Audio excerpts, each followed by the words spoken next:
सर्वमंगलमंगल्यं सर्वकल्याणकारकं प्रधानं सर्वधर्माणां जैनं जयतु शासनम्।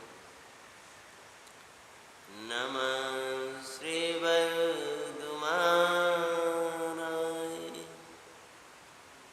निर्दूतकलिलात्मने सालोकानां त्रैलोकानां यद्विद्याधरूपणाय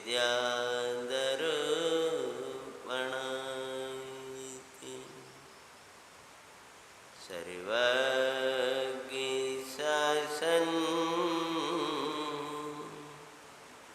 जयवन्तु वर्ते निर्ग्रन्थु शासन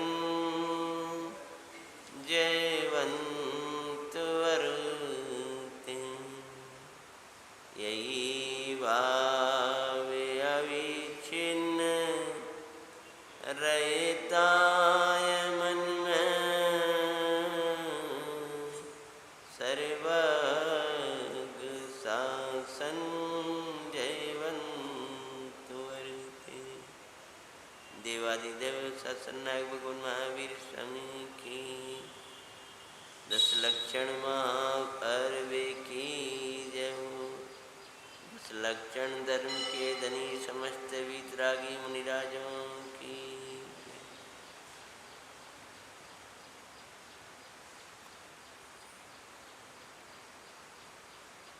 मिथ्यात्व पिशाच है,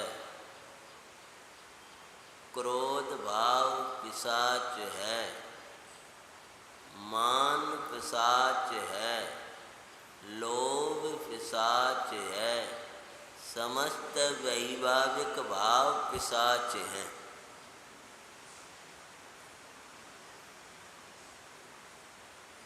उनके तले अभी बैठे भले हो, लेकिन उनका आश्रय करे बिना वे तुम्हें पीड़ित करने में समर्थ नहीं है।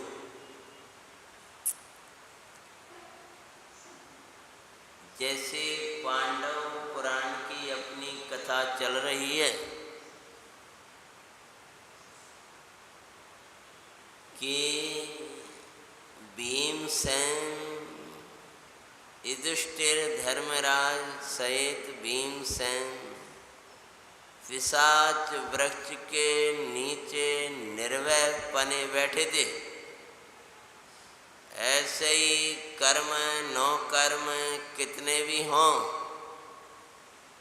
यह अनंत बल का धनी चैतन्य भगवान आत्मा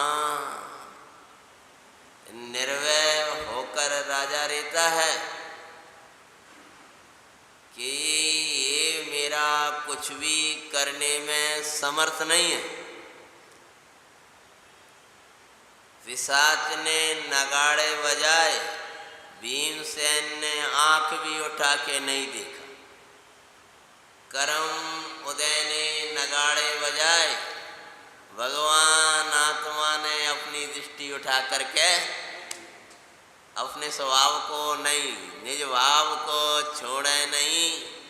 किंचित गए पर भावना जाने व देखे मैं वही ज्ञानी करें चिंतन। नगाड़े बजाते रहना पिशाचों को, कहीं राग आएगा, कहीं देश आएगा, कहीं मोह आएगा, कुछ भी आता रहे। तुम ज्ञाता बन रहना, तुम दिष्टा बन रहना। करमी उदय कैसा ये हो। गूंज तो नहीं रे, आवाज तो नहीं गूंज रही। करमी उदय कैसा ये हो, तुम्हें उसमें नहीं बहना। अवदिष्टा बन रहे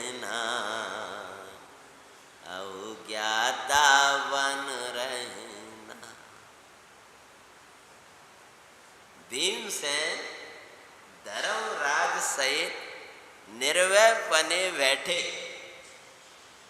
ये परिणति चैतन्य रूपी धर्मराज सहित निर्भय पने बैठी रहती है। कर्म नो कर्म कितने ही नगाड़े बजाते रहे।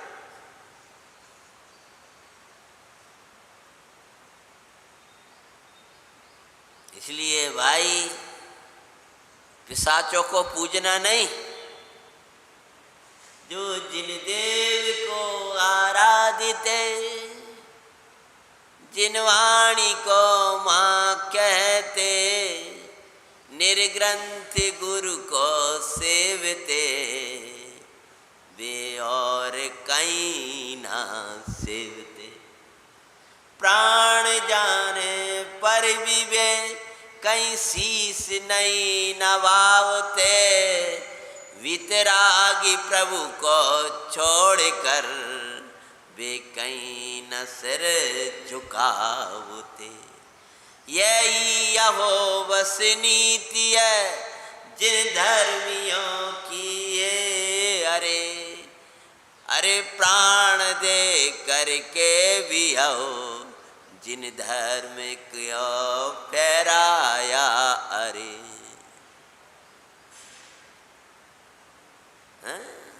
चाहे प्राण भी चले जाएं, लेकिन बोलो सिर कटे तो कटे पर इनके सिवा, देवसा गुरु की सेवा, सिर कहीं भी नहीं झुकाएंगे हम। जिन धर्म तेरा समझा मरम, तेरी रक्षा में प्राणी भी तज देंगे। भैया ये कोई पिशाच विचार होते नहीं है वस्तुतः, अर्थात होते तो हैं पर जैसे तुमने मान रखे वैसे नहीं होते। हाँ, बहुत काले होते हैं, बहुत वैसे होते हैं, बहुत वैसे होते हैं। तो इनका भी एक सर्वांग सुंदर रूप होता है। देव होते हैं ना, ये भटकते हैं मात्र कौतूहल करते हैं, ना इनके गंदे स्थान होते, सुंदर स्थान होते। और तुम डरे सोई ने अपना कौतूहल को बढ़ाया। बहुत से तो कल्पना मात्र के बना रखे हैं, और कुछ सत्य भी हैं, तो जिसके साथ सत्य है उसको कुछ भी करने में समर्थ नहीं है। भीमसेन के साथ धर्मराज थे, तुम्हारे साथ जिन धर्म हैं आराम से बैठे थे। ऐसे जिनको जिनेंद्र की भक्ति है, चैतन्य की महिमा है, उनका कौन क्या कर सकता है।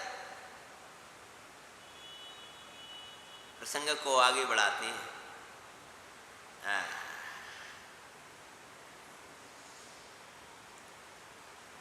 प्यास के कारण दुष्ट रे एक वृक्ष के नीचे पड़े।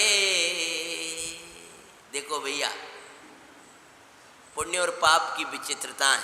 इन प्रसंगों में से पहले अपन स्वाध्याय करना, जब तक 15 मिनट बाद कथा का वाचना धारा प्रवाही कर देंगे। देखो उदय की विचित्रता कि पुण्य उदय में राजा स्वागत कर रहे हैं, उदय बदलते जा रहे हैं। सुदर्शन भाई साहब राज कन्याओं को दे रहे हैं, राज तिलक कर रहे हैं, सब कुछ दे रहे हैं। उदय पलटते ही पानी देने वाला नहीं है कोई।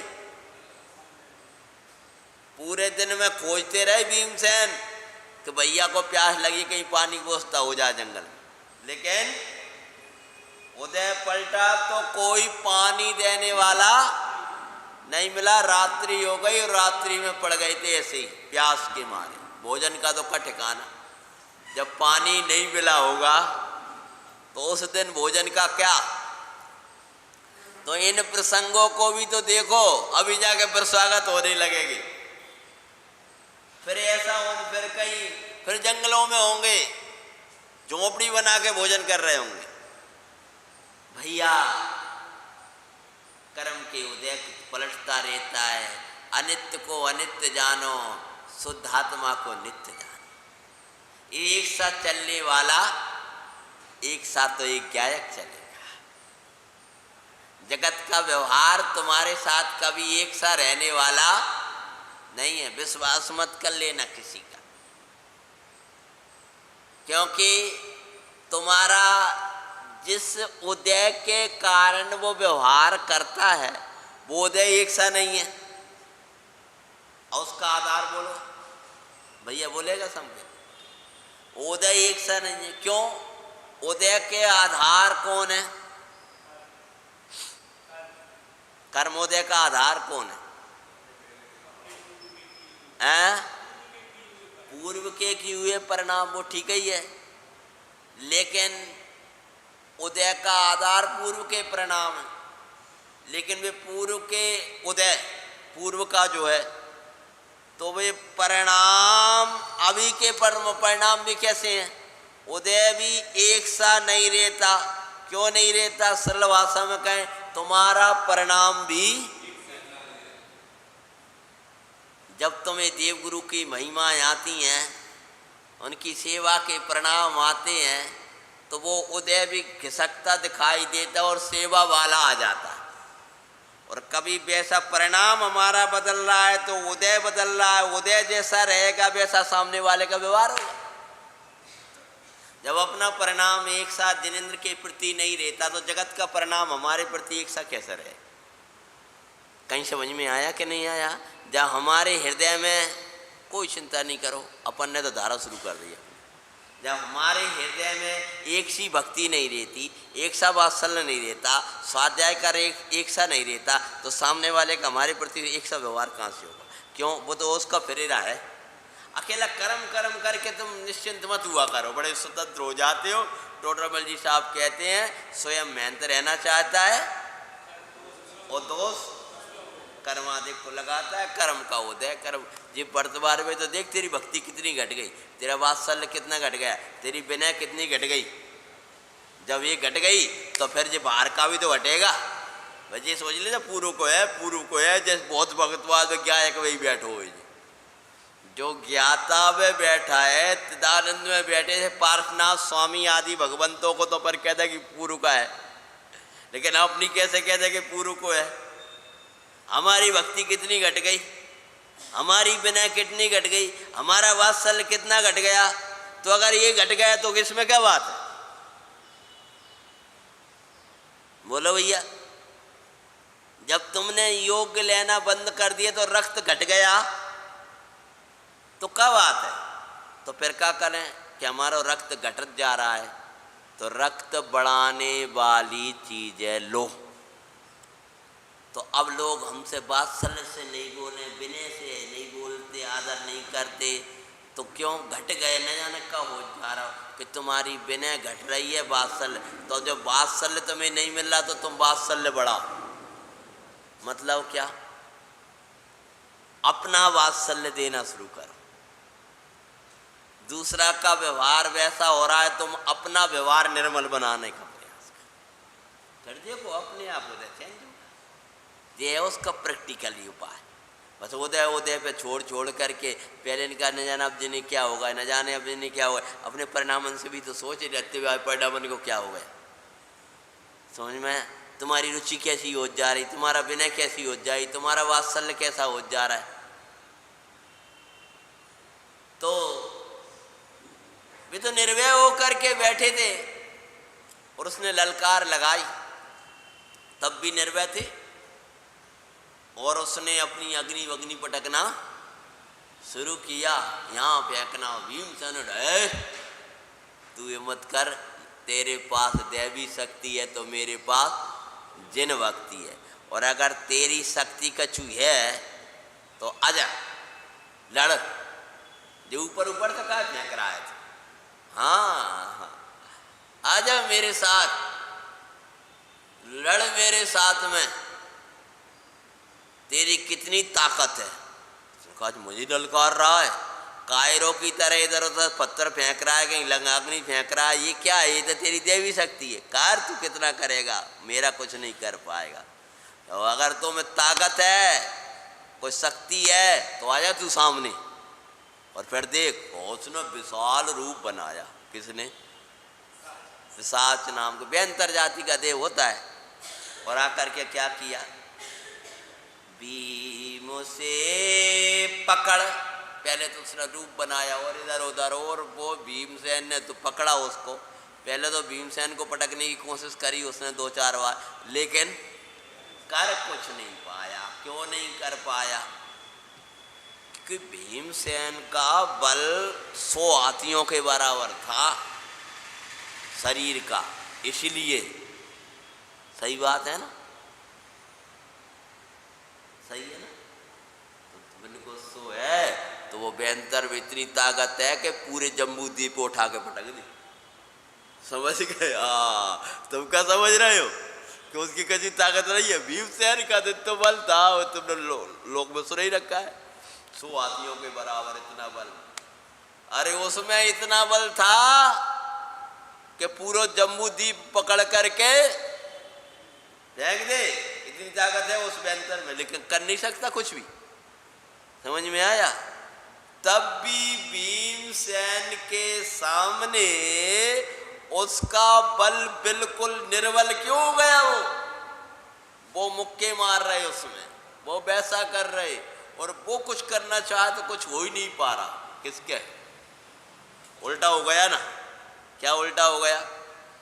कोई देव के सामने दूसरा कुछ नहीं कर पाता कि मैं इसका कुछ नहीं कर पाता हूं, लेकिन भीमसेन पर जो प्रहार करने की ताकत ढाए तो उसकी शक्ति न रही। वो कि मुझ में क्या हो गया, आज मेरी ताकत गई कहाँ, मेरी ताकत गई कहाँ?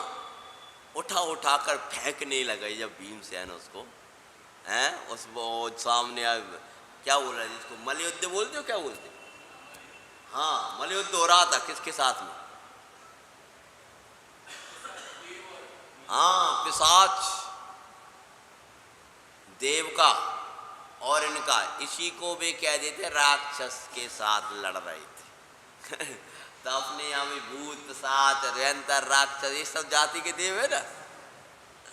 भीमसेन ने राक्षस ने उठा उठा कर फेंके, फिर उनको फाड़ दे, उनको ऐसा करता ऐसी, और आगे आदि आदि सुनी तो उन्होंने कल्पना की कहानी भी बना ली। हम बढ़िया बहुत सारी कहानी हम खुद बना सकते, लेकिन काल्पनिक से क्या होगा?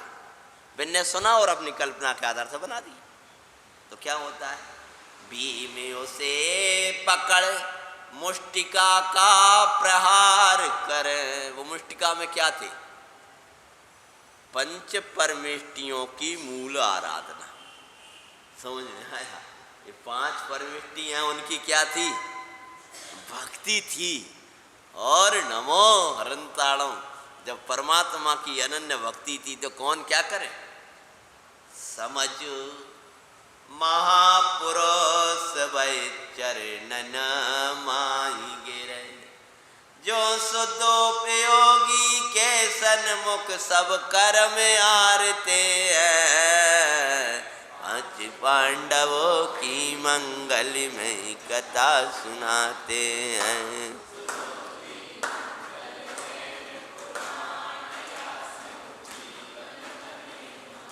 और इधर वो चरणों में गिरा व्यंतर, और उधर हिडम्बा नाम की विद्याधर की कन्या ने माला लेकर के भीम को बरने तैयार। पिशाच वृक्ष के नीचे पिशाच से युद्ध लड़ रहे होंगे रात को, और वो पिशाच जिसके चरणों में गिर जाए हिडम्बा का वही पति होगा। तो विद्याधर देख रहा था, तब तक देख रहा था, कब तक देख रहा था? जैसे ही चरणों में गिरा वैसे ही माला गिरी, चरणों में गिरते ही या माला डाल दी। ऐसे ये कर्म जैसे ही यारे और स्वानुभूति ने तुमको माला पहना दी। समझ में आया? स्वानुभूति रूपी रमणी जैसे ही कर्मों को हराया कि मोक्ति रूपी सुंदरी ने आकर के तुम उसको वरण कर लिया। राजकुमारी हिडम्बा को विद्या दर बैठ करे, सिंह गोस ने प्रया भीम के संग ब्याह करे। कुछ दिवस वहीं रुके, घटुक पुत्र का जन्म दिखाते हैं, पांच पांडवों की मंगलमय कथा सुनाते हैं।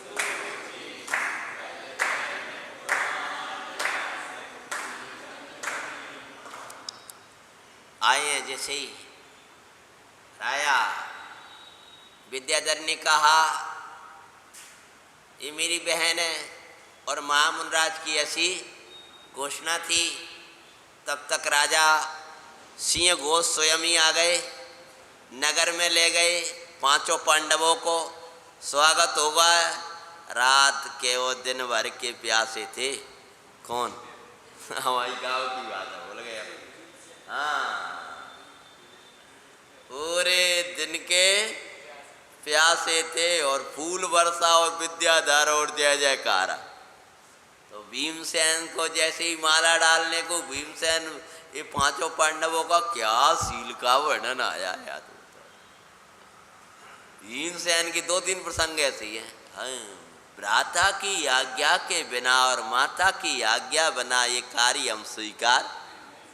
तो बोले वो युधिष्ठिर तो पास में ही थे, खड़े हुए, सबको बुलवाया, नगर में ले गए, उल्लास के साथ में स्वागत किया और फिर भीमसेन के साथ हिडम्बा नाम की विद्याधरी सर्वांग सुंदर राजकुमारी का विवाह हुआ। वो कोई राक्षसी नहीं थी, कल्पना में उसे राक्षसी मानते हैं और उनके पुत्र घटोत्कच हुआ उसको राक्षस मानते हैं, जबकि ये थे विद्याधर। और बड़ा रूप बना लें, छोटा बना लें, तो इनने कई बड़े और छोटे का होते, विद्याधर नाम की चीज़ें ही नहीं जानते, तो उनको किस रूप में कल्पना कर ली कि जो राक्षस है। हाँ, जो राक्षस है, बड़ा सा रूप बना लिया, वैसा कर लिया, भयानक रूप बना लें। क्यों? विद्या का प्रभाव होता है ना। जैसे दशानन बना लेते थे, वे भी विद्याधर थे। दशानन कोई कुरूप थोड़ी थे, विद्या सर्वांग सुंदर विद्याधर मनुष्य थे। मनुष्यों में दो प्रकार के होते हैं, एक भूमि गोचरी और एक विद्याधर। जो विद्याएं सिद्ध करके नाना प्रकार की वो कुछ भी कर सके, उनका नाम विद्याधर होता है। तो विद्याधरी हिडम्बा का विवाह हुआ। महाराज निप्र घोष ने निवेदन किया है युधिष्ठिर महाराज से कि कुछ दिन आप नवस रखो, तो वहीं रुके और उसके बाद में वहीं पुत्र का जैसे जन्म हो गया है और तब यहाँ आगे कुछ प्रेरणा दे रहे हैं। पुण्यात्मा धर्मी सन्मुख देव बिहार जाए, परमेष्टि जिनके चित्ते में उनको ही हरा न पाए। पूरे प्रसंग से जुड़ा हुआ छंद है। हाँ, डरना नहीं किसी से सिर जिनवर कहते हैं, पांच पांडवों की मंगल में कथा सुनाते हैं।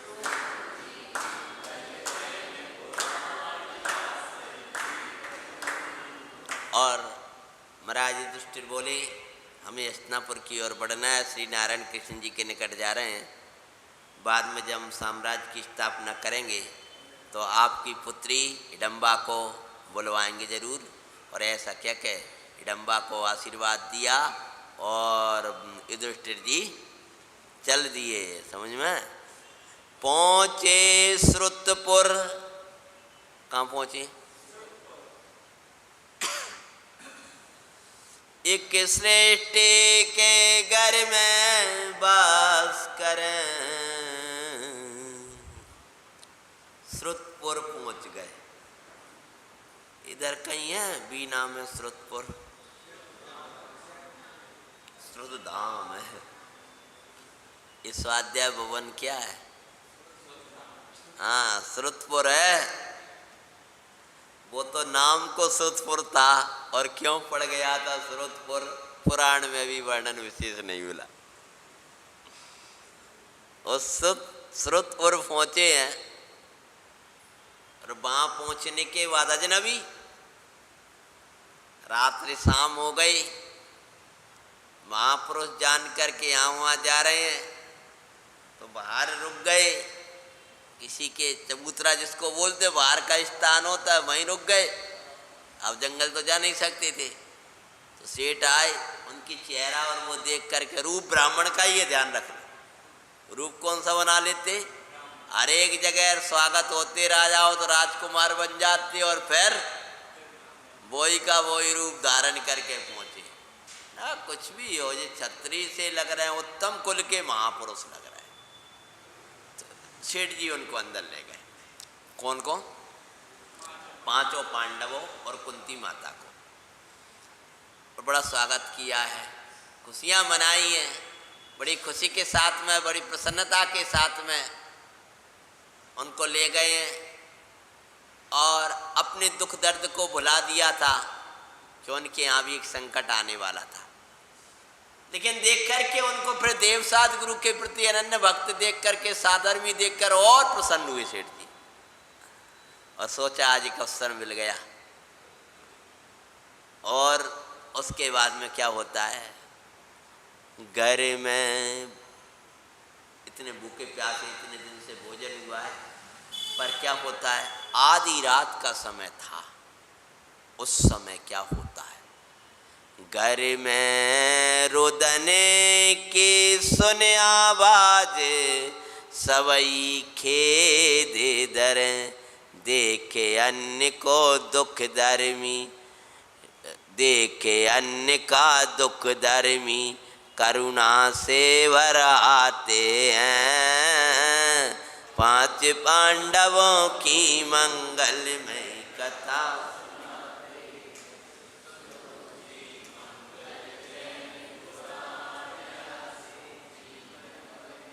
उनका दुख देख करके पांचों पांडव उठ गए। जब वे रोने लगे, आधी रात के समय आवाज आई, सेठ जी लड़के को भेज दो क्योंकि आज तुम्हारे पुत्र का नंबर है। हाँ नरबक्षी, आज तुम्हारे पुत्र को लेकर के जाना है। सोई घर में रुदन मची। तब सेठ जी कहते हैं, पूरे दिन के हारे थके अतिथि धर्मात्मा, उनको अंतराय मत करो, सोने दो। क्या कहें, जो उदय की चीज थी, लेकिन जो आवाज़ सुनी और सो आवाज़ सुनते ही माता कुंती की निद्रा खुली। अरे भाई युधिष्ठिर जी की जब ये बात सुनी, अरे रे इनको दुख दर्द है और ये अपने दुख को बुला रहे हैं हमें सुलाने के लिए। धिक्कार हमारे वाको और उसको हैं। अपना करुणा से भरिया है, पांचों को उठाया, जी क्या हो रहा है सुनो। भ्राताओ, अपना सुख दूजों का दुख बांटे जग में, अरे धर्मी जन कार्य स्वयं कर श्रेय दूजे को देते तत्क्षण। वात्सल्य के सूत्रधार वे जिन धर्म दिपाते हैं।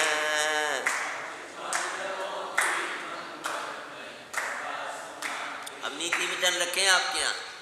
बड़े पंडित साहब के जो प्रवचन में सूक्तियाँ आती हैं, पहले तो 600 नीति वचन निकले थे, अब लगभग 1600 निकल चुके हैं कि नई पुस्तक में। बहुत प्यारे प्यारे। संजय भाई साहब जी ने तो उनकी बड़ी सुंदर वाचना करी है।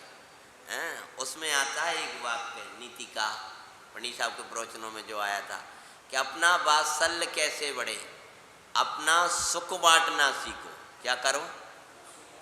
और दूसरों का दुख बांटना सीखो। अपने पास खुशी आए तो सबको दो और दूसरों का दुख बांटना सीखो।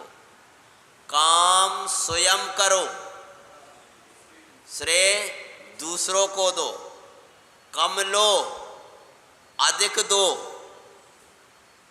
स्वयं निरपेक्ष रहो, दूसरों की योग्य अपेक्षाएं पूरी करो। ये अगर तुम्हारे सूत्र बने रहेंगे, कसाय छोड़ो पर संबंध नहीं, समझ में, कसाय को छोड़ो। तुम कसाय के कारण संबंध छोड़ दिया करते हो, चाहे घरों में देखो चाहे मंदिरों में देख लो, सब जगह। सुना, बच्चों अपना काम क्या है, इनका दुख बांटना हमारा कर्तव्य है। क्या बात है, क्यों दुखी हो रहे हैं, इनकी जाकर के पूछते हैं। जब जाकर के पूछा, नहीं कुछ नहीं कुछ नहीं, आप आराम करें, हम आराम करें, तुम पीड़ा में और हम ऐसे आराम करेंगे। युधिष्ठिर जी बोले और माता कुंती सब बोले, बोलो तो सही। बोले, यहाँ नर बक्षी राजा बक असुर संप्राण अरे बकासुर। नहीं नाम सुना होगा, जिनने ना होगा तो उधर उधर देखो वो। हाँ, वे यार है जो राक्षस कहते जरे। बकासुर कह कर सभी उससे अरे डरे, नंबर से एक एक सदस्य को मारते पाते हैं, पांडवों की मंगल में कथा सुनाते हैं।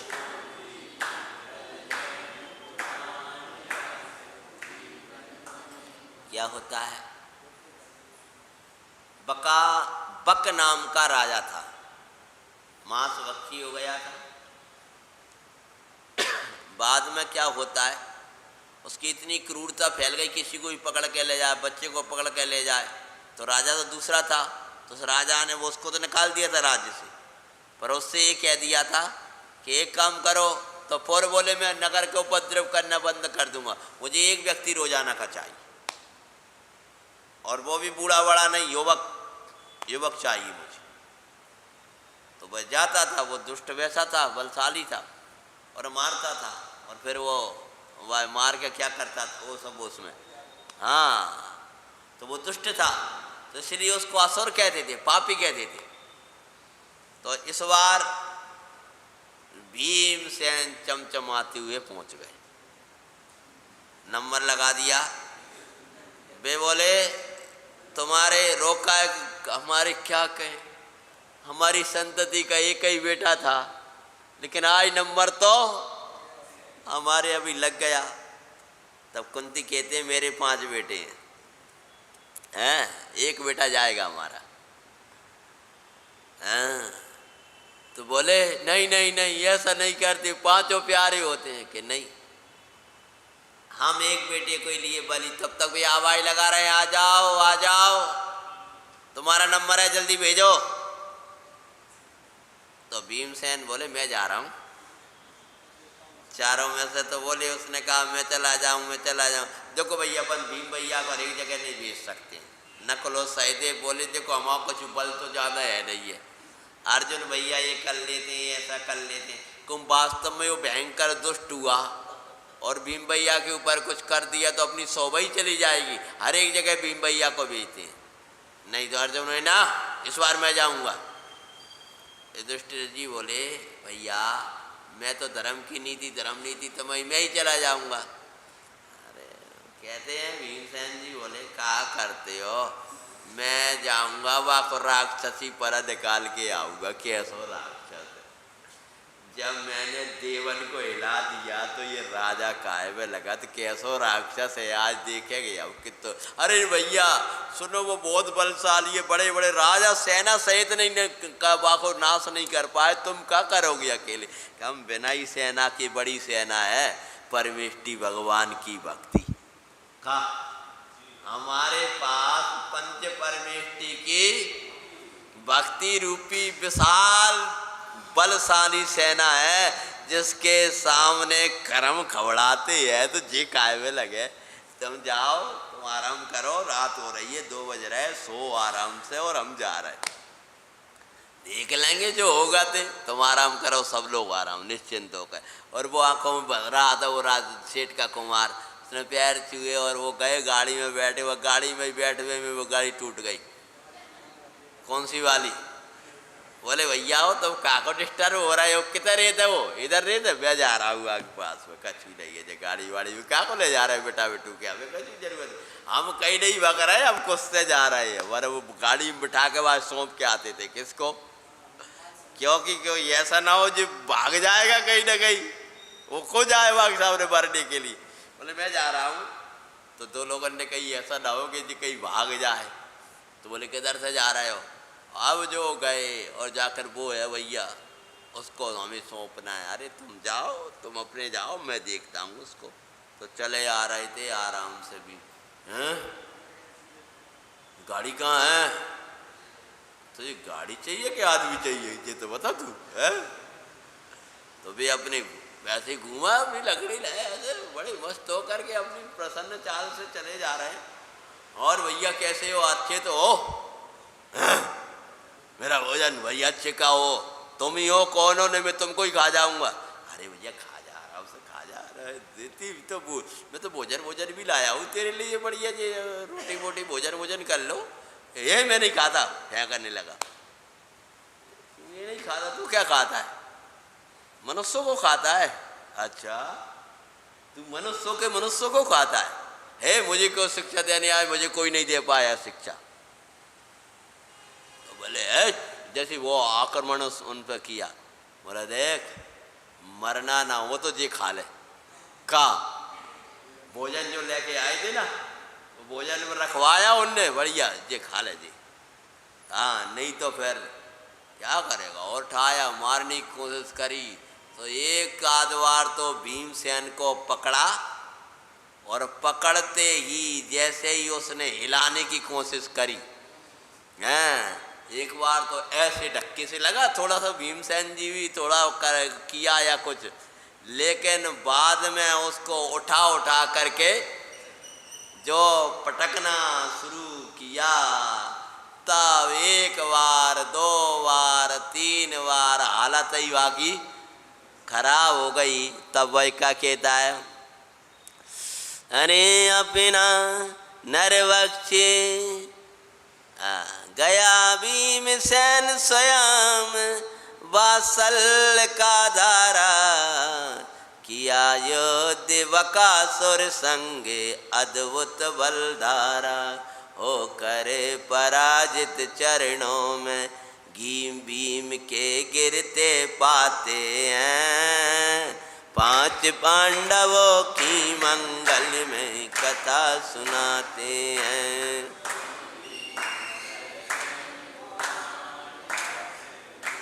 अरे पापी, चरणों में गिर गया। तब भीमसेन बोले, अरे पापी तुझे शर्म नहीं आती? राजा होकर प्रजा का भक्षण करने लगा था।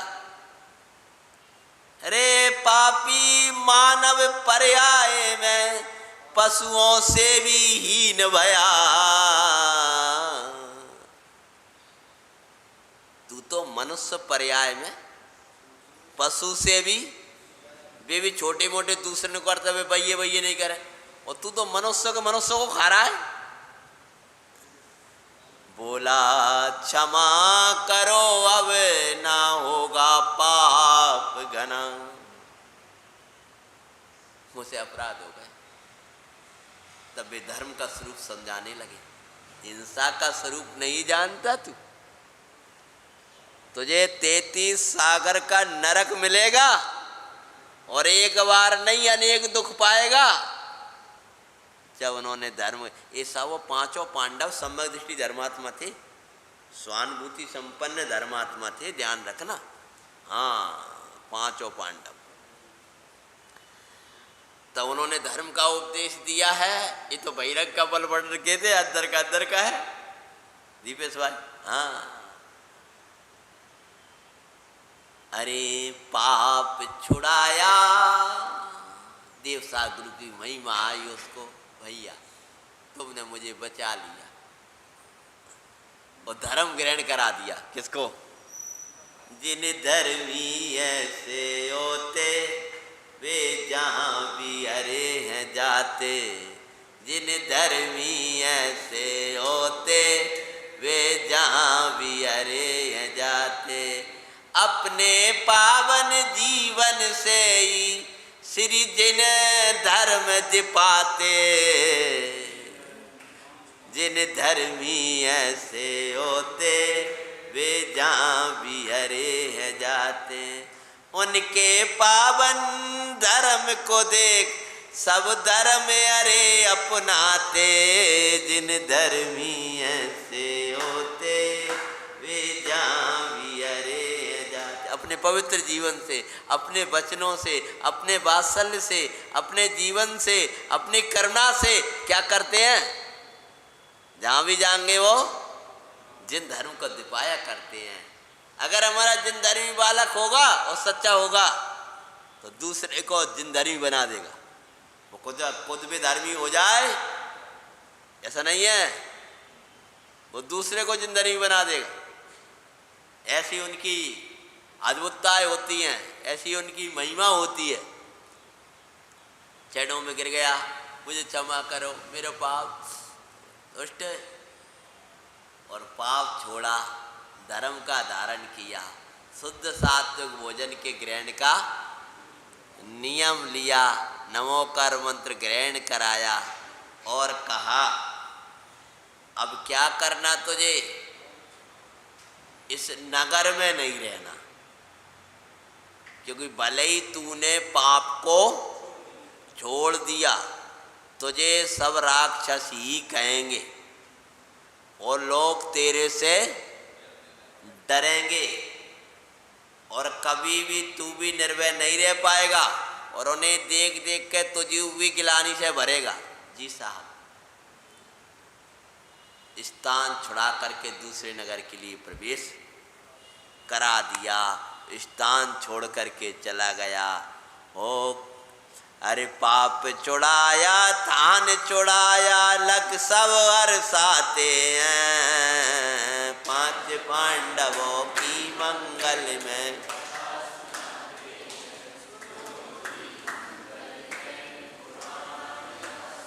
फिर तो वो नगर में गया। कौन? सबसे पहले नगर छोड़ने के पहले नगर में गया है, भीमसेन का स्वागत करता हुआ, महिमा गाता हुआ, जो ये भैया हो मुझे क्षमा करो, मैंने सबको कष्ट दिए, मुझे क्षमा करो, मैंने सबको कष्ट। पूरे नगर में घूम रहा था। कौन? हाँ, वो राक्षस। और नगर के वासी पीछे, भीमसेन चल रहा है आगे आगे, वो चल रहा। तो भीमसेन को देख कर थोड़ा देखने लगे लोग, और नहीं तो वो राक्षस को देख करके, ये भैया राक्षस आज नगर में आ गया, नगर से सबने कबाड़ बंद करे। तो भीमसेन बोले कोई बात नहीं, एक बार कबाड़ खोल दो, आप कबू कबाड़ बंद करने की जरूरत नहीं हमें। और ये क्या करता है, और सबसे क्षमा याचना कराई और नगर से विदाई दिला दी और छोड़ करके उसे आ गए बाहर। और वो भी बड़ा उपकारी भरत युधिष्ठिर आदि का। उसके बाद में नगर वासियों ने भीमसेन को वहीं से लिया। कहाँ से? जहाँ छोड़ के आए थे। हैं? नगर वासियों ने भीम को रत्नों से स्वागत किया। अभी 5 पांडव तक नहीं पहुंचे, उनका काय से स्वागत करने लगे। अरे रत्नों का ढेर भेंट रूप में आगे धर दिया। इकट्ठा करके पूरा सारा रत्न राजा स्वयं आया और वो भेंट उनके सामने रख दी। बाद में 4 पांडवों को ही बुलवाया है, बड़ी महिमा और स्वागत किया है। और वो रत्नों का जो ढेर था, उन्होंने कहा ये श्रुतपुर तो है पर ये श्रुतपुर नहीं है। जहाँ जिन धर्म का वासना हो वो श्रुतपुर कैसा हो सकता है? इसलिए तो ये नगरीय 2 उपद्रव होते हैं तुम्हारे। सबको जिन धर्म ग्रहण कराया किन्ने? 5 पांडवों ने। और उस संपत्ति से जिन मंदिर वो तो बनवाते हैं, 5 पांडवों की मंगल में।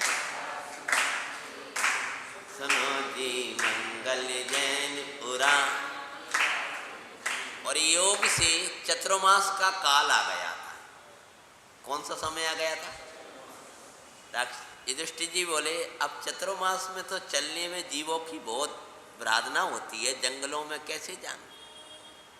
तो बढ़िया मंदिर बनवाया और 4 महीना क्या करी, मंदिर बना के छोड़ के चले जाओ, ये थोड़ी होगा। बस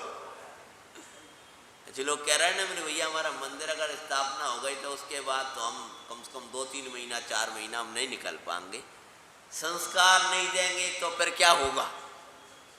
और बिना स्वयं खड़े हुए वे जैसी पूजा करने लगेंगे और जैसा जो कुछ होने लगेगा फिर उसको समझाना अटल हो जाएगा। अरे भैया जी 50 साल से परंपरा चली आ रही है, फिर तो उनकी वो एक क्रिया ऐसी हो जाएगी, आगमानुसार उनको सिखाना करना ये हमारा कर्तव्य है। हम शिकायत करते हैं, सिखाते नहीं हैं। वे ऐसे कर रहे थे, वे ऐसे पूजा कर रहे थे, ऐसा तुमने सिखाया क्या दिन? तो मैं अगर प्रश्न में कल सीधा बोल दिया। आपके यहाँ तो बहुत शुद्ध परंपरा से सब कुछ चलता है, कई जगह प्लास्टिक की चटाइयाँ चल रही हैं, कहीं कैसा हो रहा है, द्रव्य सोदा है क्या नहीं सोदा है, माली ने ला करके सोद के रख दिया और मैंने सौदा के नहीं सौदा, बाद में जीव निकल। बस तुम लोगों पे विश्वास करके चावल हम चढ़ा देते, नहीं तो हम ये देखते हैं खुद भैया भी कोई विश्वास नहीं और अपने हाथ से देखें ताकि बिना हम नहीं चढ़ा पाते हैं। क्योंकि भैया उसमें अगर कोई पटा वगैरह फटा करो क्या बोल देते तिलूला, हाँ ये हमने वो निकलते देखे, इसलिए हम क्या कहने लगे ये सब क्या काम का। कभी भी सामूहिक निकलवा लिया और एक बार दुब्बा के धर दिया, ऐसा प्रभातचर्या नहीं होना चाहिए, उसको शोधना चाहिए। सो आप लोगों ने मुझे बता दिया है, इसलिए मुझे संबंधी विकल्प। तो क्या होता है कि जैसे ही 4 महीना वहीं रहे हैं, खूब उल्लास से भक्तियाँ की हैं और चतुर्मास पूर्व भाव सोई आगे के लिए। सो लोग तो कह रहे थे नहीं महाराज आप जाना नहीं। तो जानते जी कैसे जाते थे? ये दिन भर नहीं जाते और रात के भी नहीं जाते, ना दिन में जाते संजय भैया और ना वे रात के जाते, बल्कि रात्रि में ऐसे समय जाते थे हैं जिस समय सब लोग सो रहे हो, रात्रि में ही जाते। लेकिन जैसा ही थोड़ा सुबह होने को हुआ और सब सोते रहते उस काल में ही निकल कर नगर छोड़कर चले जाते। बोले फिर नगरवासी हमको जाने नहीं देंगे। वैदेशिकपुर पहुँचे जानपति वृषध्वज राज करे। कहाँ पहुँच गए? वैदेशिकपुर। कौन सा पुर था? इसके पहले कौन सा पुर आओ तो हैं? श्रुतपुर आया था। श्रुतपुर के बाद में पहुँचे हैं। अब श्रुतपुर में क्या काम किया था? और एक पेड़ के नीचे क्या किया था? हिडम्बा का विवाह। तो ऐसे प्रसंग के बाद प्रसंग।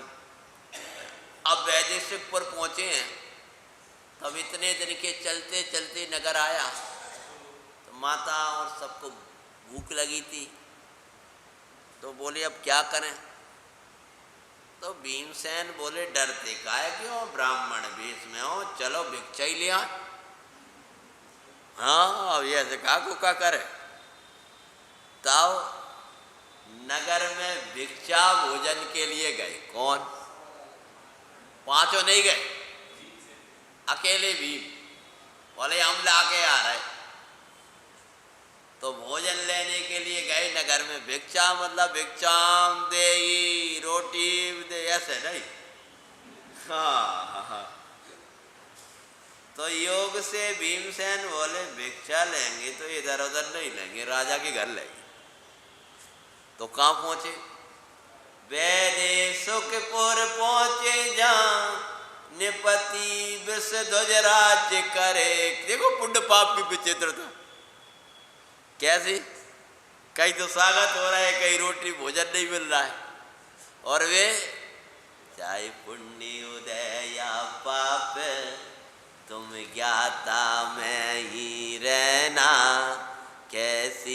विपत्ति आए, भव्यो तुम धैर्य न खोना।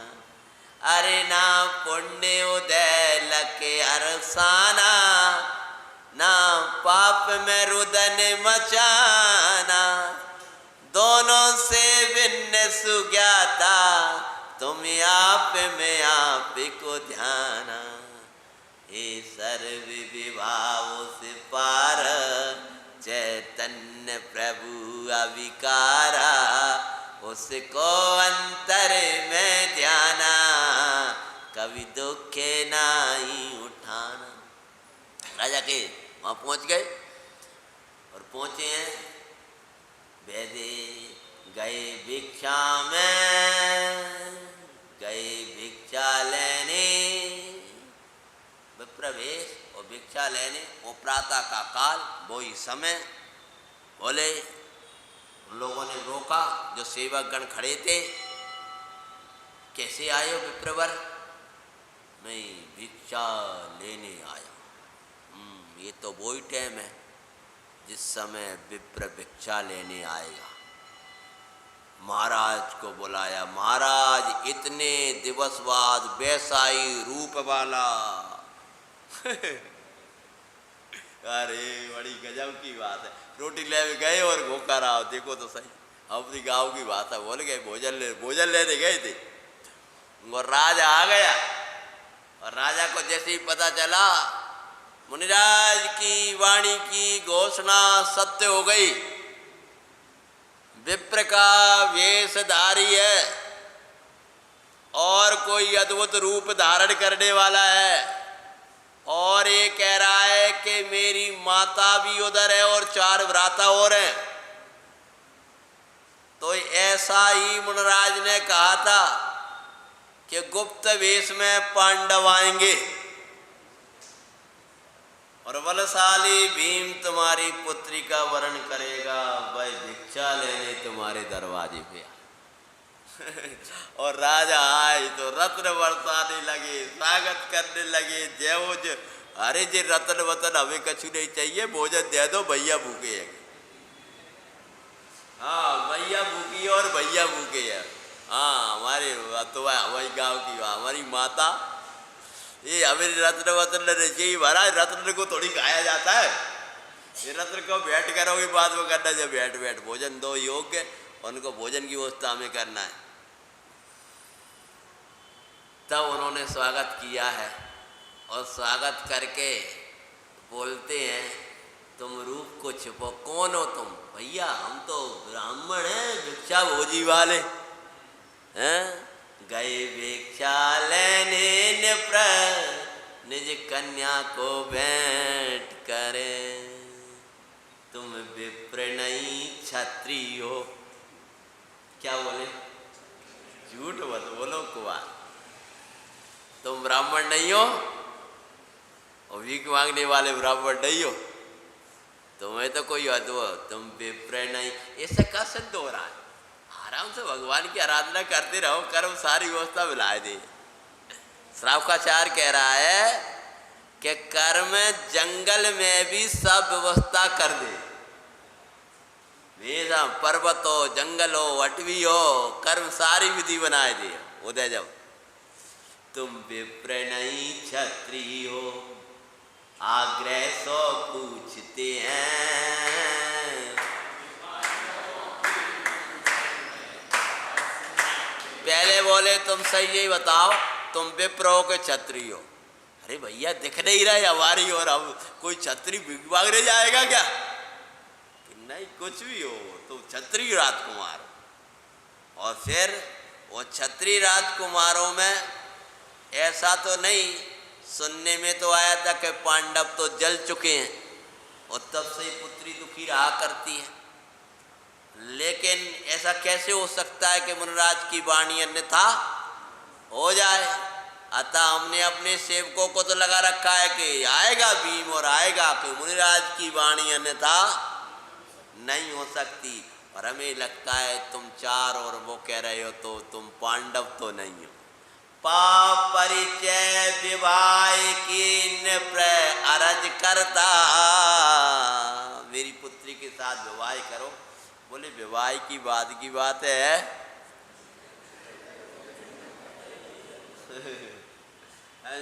अभी तो कहा।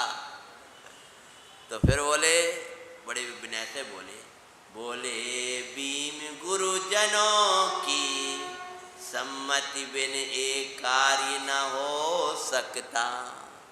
उत्तम कुल के उत्तम शील का लक्षण ये ही दिखाते हैं 5 पांडवों। मेरी माता और वो सब वहाँ पर हैं, भोजन क्या भिजवाते हैं उधर। जब तक तो पता चला इधर ये बात कर रहे हैं, उधर तो सेवक और राजा पहुँच गए और स्वागत जय हो। ये तो परिचय ही नहीं दे पाए, तब तक तो पूरा परिचय पूछ लिया। और उधर तो स्वागत करके उनको कहाँ लाने लगे, हाँ नगर में गए। आ गए भिक्षा को नृप ले संपत्ति दिशानंदा का, ले सम्मति दिशानंदा का ब्याए।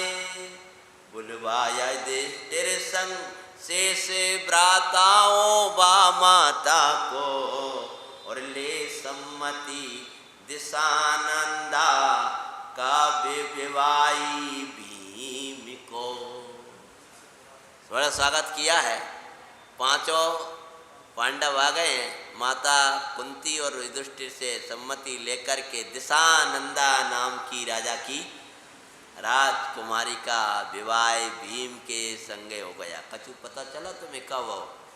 गए भिक्षा को नृप कन्या देते, विचित्रता दिखाते हैं 5 पांडवों की मंगल में।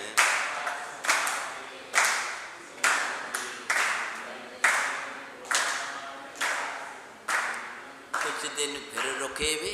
भीमसेन के 2 विवाह हो गए भीमसेन जी के। कौन कौन से? एक हिडम्बा, दूसरा दिशानंदा। बड़े क्रम से विवाह हो रहे हैं। अब अर्जुन को हाँ एक के बाद एक और व्यवस्थित हो रहा है। देखो क्रमबद्ध है, पहले बड़े का होगा फिर छोटे का होगा। कैसे कैसे क्रमबद्ध से हो रहा है, को व्यवस्था कर रहा है। पहले ही वो सुरती और नाम की 2 कन्या का विवाह अभी नकुल सहदेव के साथ होगा, तो पहले ही बिने ले आते तो फिर क्या होता कि बड़े भैया बैठे हम कैसे कर हैं, और कैसा कर्म व्यवस्था कर रहा है बताओ तो सही।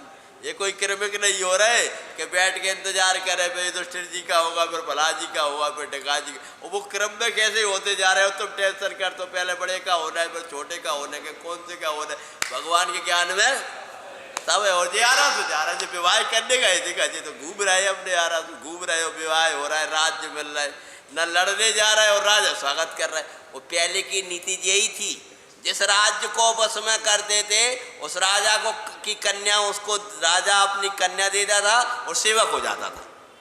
मतलब जे राजा कन्या दे रहे हैं वे राज और राजा सेवक होते जा रहे हैं। पूरी क्या हो रही है, हाँ सेना तैयार हो रही है पूरी विशाल महाभारत के लिए। हाँ जे आगे जा करके जो इतने राजा कौन हो जाके सब, हाँ चक्रवर्ती का पूरा 6 खंड में क्या होता है। जैसे 96,000 विवाह होते कैसे, ऐसे ही तो होते हैं वो, क्योंकि सबको सब राजाओं की राजकन्याओं के साथ विवाह होता है। और जाके संग विवाह हो गए वो विरोध कैसे करेगा ये तो बता दो। अपनी वो बेटी भी आई दई, वो कब वो विरोध कर पाएगा पर राजा का कैसे करेगा ये तो बताओ। इसलिए सेवक हो जाता है। और लौकिक में भी कहा जाता है कि वो उस प्रकार का हो जाता है, कन्या भी आई है उसमें।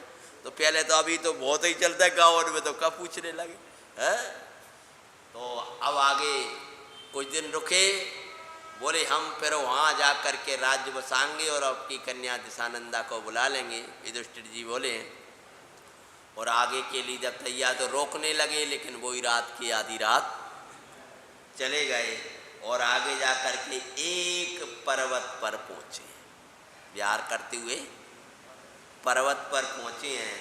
आगे गए के पर्वत विशाल जिन मंदिर शोभ रहा, पर्वत पर चढ़े कर पहुँचे किवाड़ बंद लख उसके बड़ा दुख उन्हें हुआ। वज्र के किवाड़ थे, तो वो दर्शन करने के लिए तो गए जैसे तैसे बड़ा पर्वत, लेकिन वे किवाड़ युधिष्ठिर जी ने खोलने, बोले महाराज ये कोई खुलते नहीं है, ये तो वज्र के किवाड़ हैं। काय के हैं? और बड़ी बड़ी राजा और सेना सहित सब आ चुके, लेकिन इस किवाड़ों को आज तक कोई खोल नहीं पाया। वज्र किवाड़ों को कौन खोल सकता है? तब भीमसेन बोले भैया, जब हमने लौकिक में अपना महात्मा दिखाया है, तो आज जिनेंद्र की भक्ति ही हमारा बल नहीं है, वहाँ में भी बल कम पड़ेगा। अरे भगवान के दर्शन बिना जाने वाले नहीं हैं। और गए हैं भीमसेन, लेकिन हर एक जगह अपनी ताकत लगाते, यहाँ ताकत नहीं लगाई, पंच परमेष्टि का जाप लगाया। क्या किया? भगवान का जाप लगाया, ध्यान किया, उसके बाद बल लगेगा, ध्यान रखना। और फिर बल लगाया तो चर चर चर चर होते हुए किवाड़ खुल गए। किवाड़ खुले हैं, तैसे ही कोई गदा लेके आ गया, वो मारेगा, लड़ेगा, कि कछु भेंटे मेंटे देगा। वे तो दर्शन कर रहे हैं, वो आ गया, मेरे मालिक आ गया, मालिक आ गया, काय का मालिक आ गया है। क्या होने वाला है संध्या की बेला में? आज अपन ने अभी कौन कौन से प्रसंगों को सुना? सबसे पहले पिशाच के संगे युद्धुआ, उसको हराया, और भीमसेन की विवाह हुआ। पहला नंबर हिडम्बा। दूसरे बोलो आगे। हैं? अरे इतनी जल्दी तो सनंद कहा जाएगा, बुला रहे हो अभी? हैं? हाँ, स्रोतपुर में बकासुर को हराया। फिर आगे बोलो।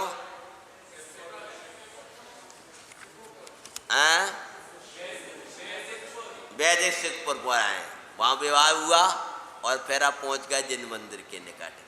अब आगे कहाँ पहुँचेंगे, क्या होगा? द्रौपद की सभा तक पहुँचना है। वह कथा संध्या की बेला में द्रौपदी स्वयंवर जो प्रसिद्ध है लोक में भी, वो संध्या की बेला में था। योग चलेगा। अभी का समय हो गया। उत्तम संयम धर्मों की, पांच पांडवों की मंगल